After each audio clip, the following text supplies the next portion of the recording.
Moi, mun nimi on Akseli Huhtanen, mä oon Fitekissä oppimismuotoilijana. Ajattelin puhua siitä, mitä on työn ohessa oppiminen ja miten siitä tehdään mahdollisimman helppoa meille itsellemme. Nykyään tuntuu siltä, että pitäisi olla jatkuvasti oppimassa jotakin uutta. Tutkinnossa hankittu osaaminen silloin joskus opiskeluaikoina ei vaan tunnu riittävän. Pitäisi olla koko ajan päivittämässä sitä jollain tavalla. Mutta miten kiireiseen työarkeen saa sovitettua oppimisen, joka ei tule luonnostaan siellä vastaan? Ajattelen, että oppimisesta pitäisi tehdä meille itsellemme mahdollisimman helppoa. Pitäisi asettaa jotkut tietyt raamit ja rajat sille, missä ja milloin se tapahtuu, mitä me opitaan. Tätä varten mä kokosin tähän 5 vinkkiä työn ohessa oppimisessa onnistumiseen. Tee oppimisesta itsellesi mahdollisimman helppoa. Sovi joku tietty aika itsesi kanssa, jolloin opiskelet. Vaikkapa joka viikon perjantai-aamupäivä tai kerran kuussa perjantainen aamupäivä. Sovi tämä pomon kanssa esimerkiksi sanomalla, että mitä tapahtuu, jos en opi työn ohessa. Kun se on kalenterissa, siitä on myös helpompi pitää kiinni, kun sitä ei tarvitse joka kerta erikseen muistaa ja aikatauluttaa kiireisten päivien lomaa. Luo sosiaalinen paine. Sovi jonkun kanssa, että alatte nyt oppimaan. Opitte jonkun tietyn ajan ja sen jälkeen vertailette saavutuksianne.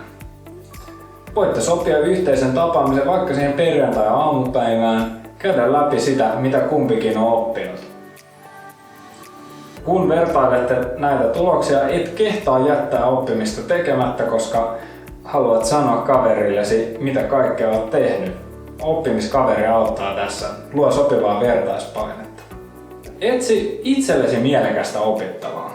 Esimerkiksi Fitekin tarjonnasta löytyy paljon työn ohessa opiskeluun sopivia verkkokursseja ja monenlaista muutakin on tarjolla.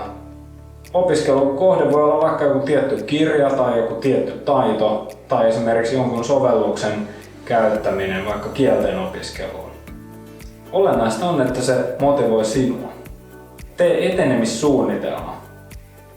Se tarkoittaa sitä, että oppiminen pilkotaan jonkinlaisiin osakokonaisuuksiin, osatavoitteisiin, jotka sovit itsesi kanssa saavuttamaan tiettyyn päivään mennessä. Näin oppiminen on pilkottu eikä tunnu valtavalta vuorelta, jonne ollaan kiipeämässä. Kirjoita, piirrä, excelöi. Lyhyesti sanottuna, tee muistiinpanoja. Muistiinpanojen tekeminen on sen takia tärkeää, että tutkimusten mukaan muistaminen toimii parhaiten silloin, kun me ollaan itse aktiivisia asian työstämisessä. Eli oppiaksesi jonkun asian, sinun täytyisi itse sitä miettiä ja työstää.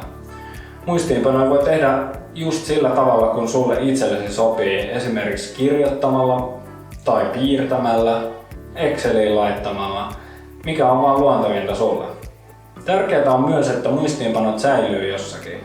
Eli hanki sellainen paikka niille, missä ne pysyy tallessa ja siirtyy laitteelta toiselle. Vaikkapa Evernote, Google Keep tai OneNote. Tiivistäen voisi sanoa, että työn ohessa oppiminen on aika samanlaista kuin lasten kasvatus. Siinä pätee sama periaate. Rajat on rakkautta. Meidän pitää vaan asettaa nämä rajat itsellemme. Eli luo itsellesi jotkut raamit, tee oppimista mahdollisimman helppoa. Niin onnistut.